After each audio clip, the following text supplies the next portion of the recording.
నమస్తే, welcome to Disha TV. ప్రస్తుతం మనతో పాటు కాంగ్రెస్ ఎమ్మెల్సీ అద్దంకి దయాకర్ గారు మాట్లాడదాం తాజా రాజకీయ పరిణామాల మీద. ముందుగా మీ గురించి అడుగుతానండి. పాకిస్తాన్ భారత్ అంశం రాగానే ఒక సెక్షన్ ఆఫ్ పీపుల్ గతంలో మీరు పాకిస్తాన్పై మాట్లాడిన వీడియోను పదే వైరల్ చేసి మీపై ట్రోల్ చేసే ప్రయత్నం చేస్తారు. దానికి ఏం క్లారిటీ ఇవ్వాలి? వాళ్ళకి ఏం పని లేదు, అబద్ధాలను ప్రచారం చేయడమే వాళ్ళ పని. ఆ రాష్ట్ర ఉప ముఖ్యమంత్రి కూడా అబద్ధాలని వెనకటిది ఎప్పుడు చూసి అబద్ధాలు చేసింది కాబట్టి వాళ్ళ గురించి పట్టించుకుంటే మనం పిచ్చోళ్ళం అవుతాం. పిచ్చోళ్ళు చేసే ప్రచారాన్ని పట్టించుకోరు. ఇక సింధూర్ ఆపరేషన్ సింధూర్ తర్వాత ఇక ట్రంప్ మధ్యవర్తిత్వం, ఆ తర్వాత నేనే మొత్తము కాల్పుల విరమణ చేయించాను, నేనే మొత్తం సెట్ చేశానని కూడా ఒక వాతావరణాన్ని మార్చి ఇప్పుడు ఆయన ఒక పబ్బం గడుపుకునే ప్రయత్నం చేస్తున్నారు. ఈ యొక్క సందర్భాన్ని ఎట్లా విశ్లేషిస్తారు?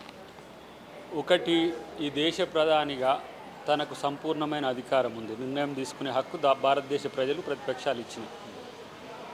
మన ఆత్మ ప్రబోధానుసారం నడవాలి. థర్డ్ పార్టీ ఇంటర్వెన్షన్ను మనం పక్కకు పెట్టాలి. అది కాంగ్రెస్ పార్టీ డిమాండ్గా ఉంటుంది.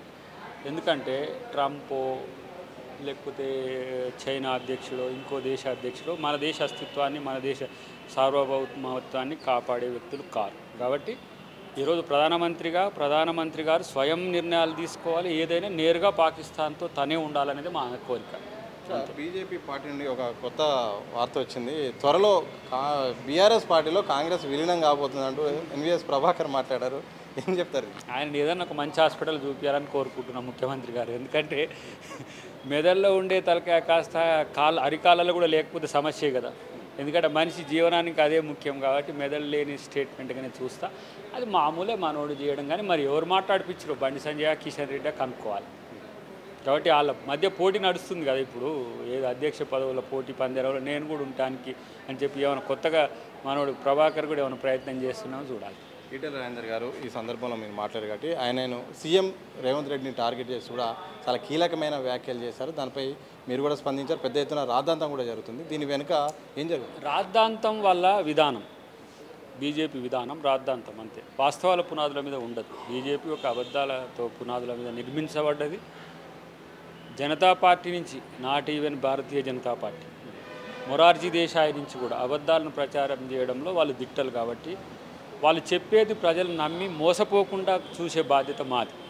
కాంగ్రెస్ విధానం ఏంటంటే నిజాల పునాదుల మీద సమాజాన్ని నిర్మించేది కాంగ్రెస్ పార్టీ. సో అబద్ధాల కోరు మాటలను పట్టించుకోవాల్సిన అవసరం లేదు. ముఖ్యంగా ఈటెల రాజేందర్ తన స్థాయిని తగ్గి దిగజారి, ఇంకా చెప్పాలంటే తన నైజానికి భిన్నంగా మాట్లాడుతున్న తీరు తన ఆత్మపరిశీలన చేసుకోవాలి. కానీ సామాన్యులకు అన్యాయం జరుగుతుంది, హైడ్రా పేరుతో దగా జరుగుతుంది, అందుకోసం నేను మాట్లాడాల్సి వస్తుందని కూడా ఆయన హైడ్రా పేరు మీద అన్యాయం పేదలకు జరగదు, అక్రమార్కులకు జరుగుతుంది. అన్యాయం కాదు, అది అక్రమార్కుల భరతం పట్టేదే హైడ్రా.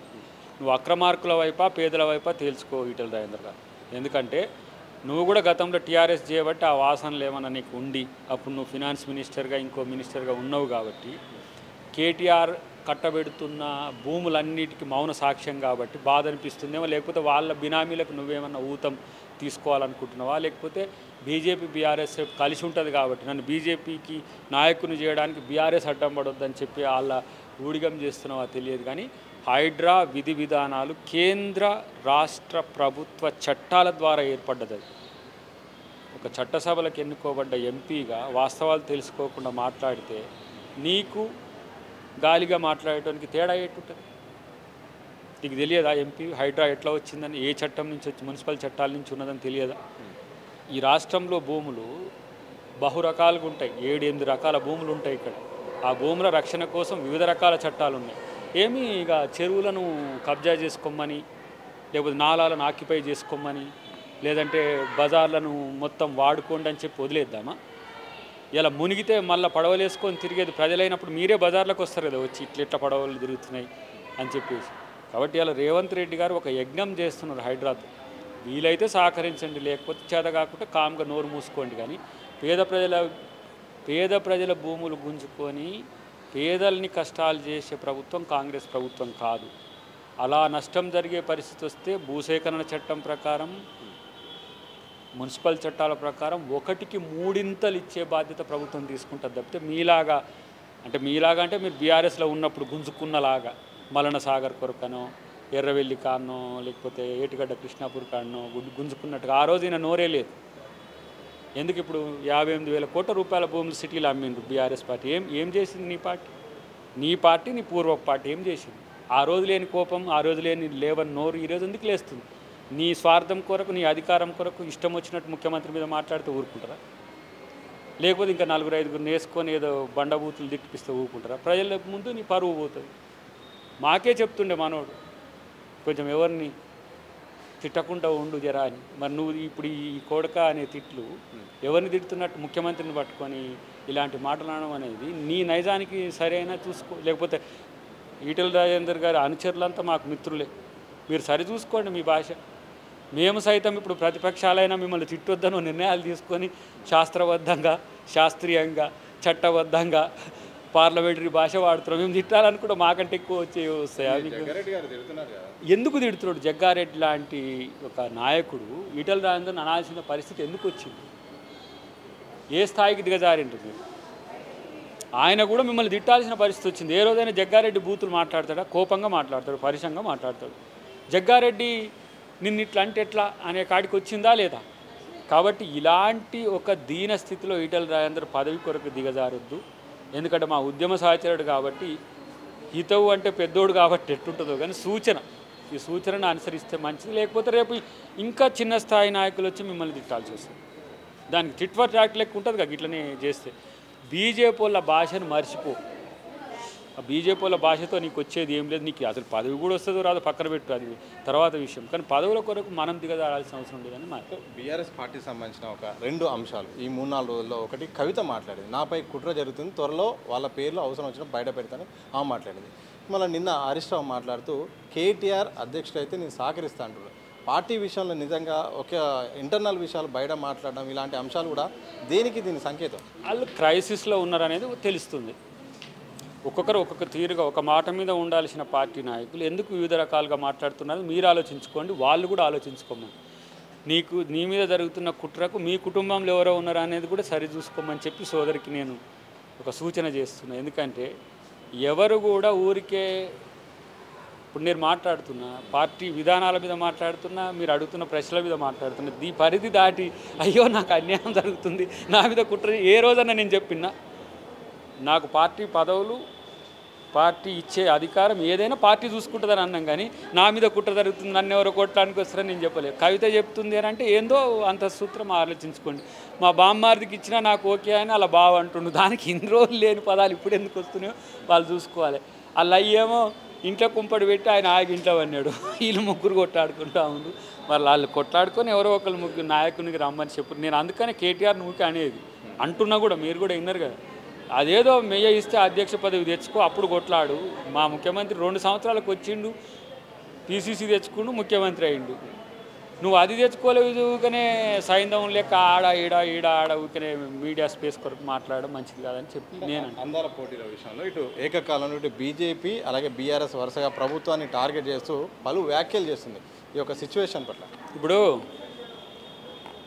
ముంబైలో పోయిన సంవత్సరం అయింది కదా, పోయినసారి అయింది కదా, మరి మీ ప్రభుత్వం ఎట్లా చేసింది? బీజేపీ ప్రభుత్వం ముంబైలో ఎట్లా చేసింది? ఈరోజు ఈ రాష్ట్ర ఖ్యాతి ప్రపంచం మొత్తము తెలియవద్దు, మహారాష్ట్ర ఖ్యాతి మాత్రం తెలవాలి. మీరు సబర్మతి కట్టుకోవాలి, మంచిగా అందంగా ఆనందంగా ఉండాలి. మూసి కట్టుకోవద్దు మేము, లేకపోతే ఇప్పుడు ఢిల్లీని కూడా చేస్తామంటున్నారు కదా. అందాల పోటీల వైపే మీ ఆలోచన ఎందుకు పోతుందో ఫస్ట్ మీ బుద్ధిని సరి చేసుకోరు. ఎందుకు మీకు అందాల పోటీల మీద ఎవరు కాన్సన్ట్రేట్ చేస్తుంది? వచ్చిన గెస్ట్లకు విందియాలి కాబట్టి ముఖ్యమంత్రి హోస్ట్ చేయడానికి పోతాడు. మీలాగా అందాల పోటీలను కూడా ఏమంటాము రాజకీయం చేయాలనే ఆలోచనతో కాంగ్రెస్ పార్టీకి ఏం లేదు. అది తెలంగాణ హైదరాబాద్కు పెద్ద. ఇప్పుడు చూడండి, రామప్ప టెంపుల్కు సందర్శనకు పోతుంది. ఏం జరుగుతుంది? ప్రపంచ దేశాలన్నీ లైవ్లో చూస్తాయి రామప్పని. ఇట్లా చూడడం మీకు ఇష్టం లేదు. ఎప్పుడు ఆ మహారాష్ట్ర, ముంబైని, లేకపోతే మీరు పాలించే గుజరాత్ను, ఇంకా మీరు పాలించే వివిధ రాష్ట్రాల్లో ఉండే సంస్కృతి సాంప్రదాయాలు ప్రపంచం తెలవాలి. ఇలా జే జే హే తెలంగాణ అనే ఒక పాట ప్రపంచం మొత్తం చూసింది. ఈ రాష్ట్రం యొక్క గీతం అది. ఈ 1 సంవత్సరం కిందే కదా అందశ్రీ గారు రాసిన పాట, ఒక తెలుగు అని పాట, తెలంగాణ పాట ప్రపంచ వేదిక మీద పోతే ఖ్యాతి పెరుగుతుందా తగ్గుతుందా? ఇలా హైదరాబాద్ యొక్క ప్రైడ్ కల్చర్ను ఇలా ఒరిజినల్ సిటీ అయిన ఓల్డ్ సిటీని సందర్శించింది.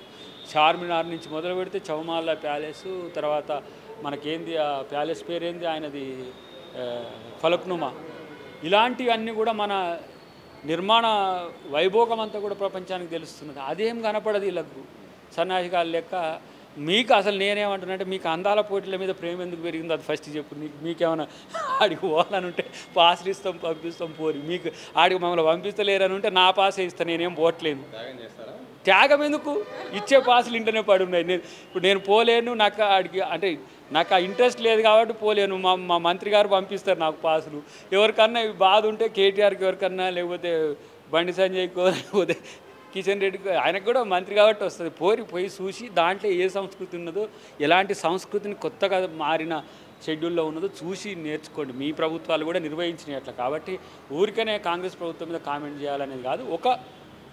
ఒక ఫీల్ ఏమున్నదంటే, మనకి ఏది ప్రయారిటీ అనే దగ్గర అందరూ అంటారు. మాకు రైతులే ప్రయారిటీ అవుతుంది, రైతుల మీద రివ్యూస్ జరుగుతున్నాయి, అవి చేస్తున్నాం, అవి చూడండి ఫస్ట్.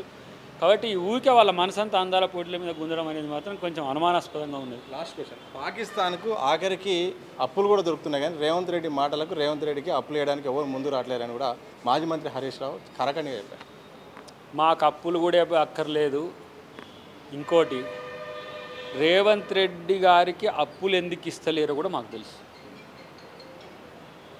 ఎందుకు ఈ కుట్ర జరుగుతుందో కూడా తెలుసు.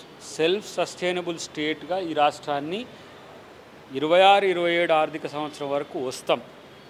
ఎవడు చేసినా చేయకపోయినా, ఎవరు సహకరించకపోయినా తెలంగాణ ప్రజల మీద, తెలంగాణ యొక్క రాష్ట్ర ఆర్థిక వ్యవస్థ మీద సంపూర్ణమైన ఒక పట్టు సాధించడమే కాదు, ఒక పెయిన్ఫుల్ ట్యాక్సెస్ కాకుండా ఒక పాజిటివ్ ట్యాక్సెస్తో రేపు తెలంగాణ స్వయం సమృద్ధిగా ఎదిగే స్టేట్గా కాంగ్రెస్ ప్రభుత్వం చేస్తుంది. నిజంగా అప్పులు ఇవ్వకుండా ఎవరైనా అడ్డుపడుతున్నారా? దానికి సంబంధించిన ఆధారాలు ఉన్నాయా? డెఫినెట్లీ. ఎందుకు చెప్పాలి? చెప్పుకుంటే అది కూడా పోతుంది. ఎందుకు? ఇక ఇప్పుడు అప్పులు పుడతలేవటానంటే, అప్పులు ఎందుకు పుడతలేవు? మరి ఈయనప్పుడు 7 లక్షల కోట్లు ఎట్లా పుట్టినాయి? అడ్డుపడేది ఎవరు? అడ్డుపడుతున్నది ఎవరో దాని వివరాలు కూడా తొందరలోనే వస్తాయి. మనం బట్టకాల్సి మీదేసేది కాకుండా ఏ అప్పులకు పోయినాక ఎవరు, ఎప్పుడు, ఎవరు ఎట్లా అడ్డుకున్నారు అనే విషయాలు కూడా రేపు స్పష్టంగా వస్తాయి. కాబట్టి అప్పుల ఇష్యూ వచ్చినప్పుడు అప్పు పుట్టకుండా చేస్తున్న వాళ్ళ సమస్య ఒకటైతే, అప్పు చేసిన వాళ్ళ గురించి లేని కోపం,